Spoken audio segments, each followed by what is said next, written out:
Hello, this is John T. Rhapsodes Esquire, purveyor of awesome old-school audio stories, bringing you a spooky Japanese folktale from 1904 called The Dream of Akinosuke, as told by Lafcadio Hearn. Hearn, a Westerner, walked the earth from 1850 to 1904 and lived the last quarter of his life in Japan. Hearn translated and arranged this Japanese tale in his book titled Kwaidan, Stories and Studies of Strange Things, published in the same year of his death in 1904. A question posed by the following story is, have you ever lived a whole other lifetime in a dream? Hear the words of old. The Dream of Akinosuke, from 1904, by Lafcadio Hearn. In the district called Toichi of Yamato Province, there used to live a goshi named Miyata Akinosuke. Here I must tell you that in Japanese feudal times, there was a privileged class of soldier farmers, freeholders, corresponding to the class of yeomen in England. These men were called goshi. In Akinosuke's garden, there was a great and ancient cedar tree under which he was wont to rest on sultry days. One very warm afternoon, he was sitting under this tree with two of his friends, fellow goshi, chatting and drinking wine, when he felt all of a sudden very drowsy, so drowsy that he begged his friends to excuse him for taking a nap in their presence. Then he lay down at the foot of the tree and dreamed the following dream. He thought that as he was lying there in his garden, he saw a procession, like the train of some great daimyo or lord, descending a hill nearby, and that he got up to look at it. A very grand procession it proved to be, more imposing than anything of the kind which he had ever seen before, and it was advancing toward his dwelling. He observed in the van of it a number of young men richly apparelled, who were drawing a great lacquered palace carriage or gosho garuma, hung with bright blue silk. When the procession arrived within a short distance of the house, it halted, and a richly dressed man, evidently a person of high rank, advanced from it, approached Akinosuke, bowed to him profoundly, and then said, "Honored sir, you see before you a karai, or vassal, of the Kokyo of Tokoyo. My master, the king, commands me to greet you in his august name, and to place myself wholly at your disposal. He also bids me inform you that he augustly desires your presence at the palace. Be therefore pleased immediately to enter this honorable carriage, which he has sent for your conveyance." Upon hearing these words, Akinosuke wanted to make some fitting reply, but he was too much astonished and embarrassed for speech. And in the same moment, his will seemed to melt away from him, so that he could only do as the karai bade him. He entered the carriage.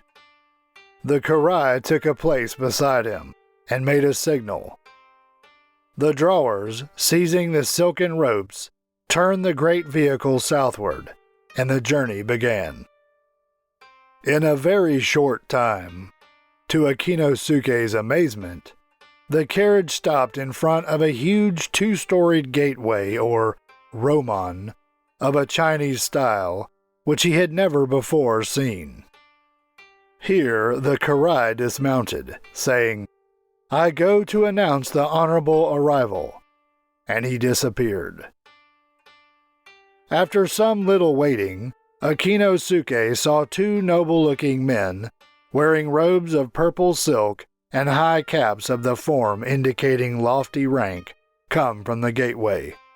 These, after respectfully saluting him, helped him to descend from the carriage, and led him through the great gate and across a vast garden to the entrance of a palace whose front appeared to extend west and east to a distance of miles. Akinosuke was then shown into a reception room of wonderful size and splendor. His guides conducted him to the place of honor and respectfully seated themselves apart, while serving maids, in costume of ceremony, brought refreshments. When Akinosuke had partaken of the refreshments, the two purple-robed attendants bowed low before him, and addressed him in the following words, each speaking alternately, according to the etiquette of courts. "It is now our honorable duty to inform you, as to the reason of your having been summoned hither. Our master the king augustly desires that you become his son-in-law, and it is his wish and command that you shall wed this very day. The august princess, his maiden daughter, we shall soon conduct you to the presence chamber, where his augustness even now is waiting to receive you. But it will be necessary that we first invest you with the appropriate garments of ceremony." Having thus spoken, the attendants rose together and proceeded to an alcove containing a great chest of gold lacquer. They opened the chest and took from it various robes and girdles of rich material and a kamuri or regal headdress. With these they attired Akinosuke as befitted a princely bridegroom, and he was then conducted to the presence room, where he saw the Kojo seated upon the daiza, wearing a high black cap of state and robed in robes of yellow silk. Before the daiza, to left and right, a multitude of dignitaries sat in rank, motionless and splendid as images in a temple. And Akinosuke, advancing into their midst, saluted the king with the triple prostration of usage. The king greeted him with gracious words, and then said, "You have already been informed as to the reason of your having been summoned to our presence. We have decided that you shall become the adopted husband of our only daughter, and the wedding ceremony shall now be performed."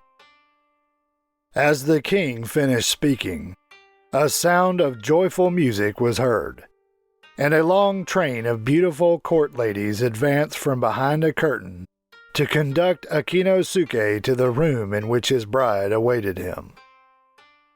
The room was immense, but it could scarcely contain the multitude of guests assembled to witness the wedding ceremony.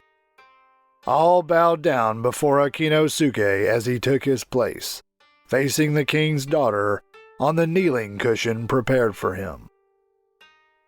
As a maiden of heaven, the bride appeared to be, and her robes were beautiful as a summer sky, and the marriage was performed amid great rejoicing. Afterwards, the pair were conducted to a suite of apartments that had been prepared for them in another portion of the palace, and there they received the congratulations of many noble persons, and wedding gifts beyond counting. Some days later, Akinosuke was again summoned to the throne room. On this occasion he was received even more graciously than before, and the king said to him, "In the southwestern part of our dominion there is an island called Raishu. We have now appointed you governor of that island. You will find the people loyal and docile, but their laws have not yet been brought into proper accord with the laws of Tokoyo, and their customs have not been properly regulated. We entrust you with the duty of improving their social condition as far as may be possible, and we desire that you shall rule them with kindness and wisdom. All preparations necessary for your journey to Raishu have already been made." So Akinosuke and his bride departed from the palace of Tokoyo, accompanied to the shore by a great escort of nobles and officials, and they embarked upon a ship of state provided by the king.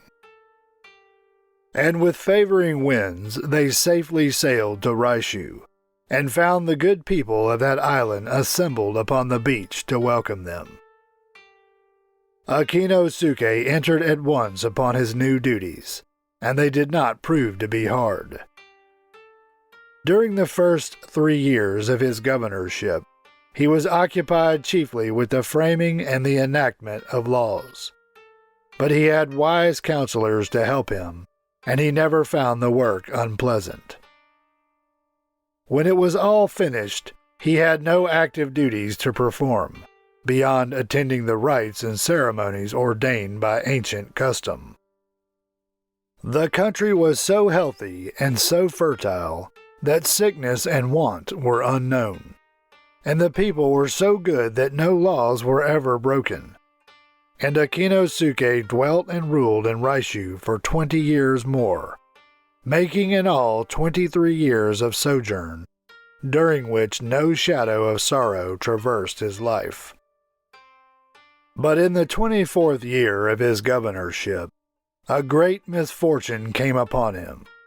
For his wife, who had borne him 7 children, 5 boys and 2 girls, fell sick and died. She was buried with high pomp on the summit of a beautiful hill in the district of Hanryoko, and a monument exceedingly splendid was placed upon her grave. But Akinosuke felt such grief at her death that he no longer cared to live. Now when the legal period of mourning was over, there came to Raishu from the Tokoyo Palace a shisha, or royal messenger. The shisha delivered to Akinosuke a message of condolence, and then said to him, "These are the words which our august master, the king, commands that I repeat to you. We will now send you back to your own people and country. As for the 7 children, they are the grandsons and granddaughters of the king, and shall be fitly cared for. Do not, therefore, allow your mind to be troubled concerning them." On receiving this mandate, Akinosuke submissively prepared for his departure. When all his affairs had been settled, and the ceremony of bidding farewell to his counselors and trusted officials had been concluded, he was escorted with much honor to the port. There he embarked upon the ship sent for him, and the ship sailed out into the blue sea, under the blue sky, and the shape of the island of Raishu itself turned blue, and then turned gray, and then vanished forever. And Akinosuke suddenly awoke under the cedar tree in his own garden. For a moment he was stupefied and dazed. But he perceived his 2 friends still seated near him, drinking and chatting merrily. He stared at them in a bewildered way and cried aloud, "How strange!" "Ha ha! Akinosuke must have been dreaming," one of them exclaimed, with a laugh. "What did you see, Akinosuke, that was so strange?" Then Akinosuke told his dream, that dream of 23 years' sojourn in the island of Raishu, and they were astonished because he had really slept for no more than a few minutes. One Goshi said, "Indeed, you saw strange things. We also saw something strange while you were napping. A little yellow butterfly was fluttering over your face for a moment or 2, and we watched it. Then it alighted on the ground beside you, close to the tree. And almost as soon as it alighted there, a big ant came out of a hole and seized it and pulled it down into the hole. Just before you woke up, we saw that very butterfly come out of the hole again and flutter over your face as before, and then it suddenly disappeared. We do not know where it went." "Perhaps it was Akinosuke's soul," the other Goshi said. "Certainly I thought I saw it fly into his mouth. But even if that butterfly was Akinosuke's soul, the fact would not explain the dream." "The ants might explain it," returned the first speaker. "Ants are strange beings, possibly goblins. Anyhow, there is a big ant's nest under that cedar tree." "Let us look," cried Akinosuke, greatly moved by this suggestion, and he went for a spade. The ground about and beneath the cedar tree proved to have been excavated in a most surprising way by a prodigious colony of ants. The ants had furthermore built inside their excavations, and their tiny constructions of straw, clay, and stems bore an odd resemblance to miniature towns. In the middle of a structure considerably larger than the rest, there was a marvelous swarming of small ants around the body of one very big ant, which had yellowish wings and a long black head. "Why, there is the king of my dream," cried Akinosuke, "and there is the palace of Kojo. How extraordinary! Raishu ought to lie somewhere southwest of it, to the left of that big root. Yes, here it is. How very strange. Now I am sure that I can find the mountain of Hanryoko and the grave of the princess." In the wreck of the nest, Akinosuke searched and searched, and at last discovered a tiny mound, on the top of which was fixed a water-worn pebble. Underneath it he found, embedded in the clay, the dead body of a female ant. And that concludes the Japanese tale, The Dream of Akinosuke, as told by Lafcadio Hearn in 1904. As asked in the introduction, have you ever lived a whole other lifetime in a dream? This is John T. Rhapsodes, Esquire, purveyor of awesome old-school audio stories. Thank you for listening.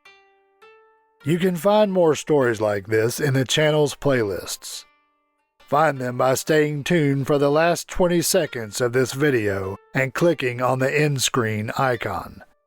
You can also go to the channel homepage and click on the playlist icon. If you enjoyed this story and would like to hear more, please help me earn the warm embrace of Mr. and Mrs. YouTubes who look with loving favor upon those channels whose listeners faithfully subscribe, like, comment, click the notification bell, and share the videos with their friends so that they too can hear the words of old.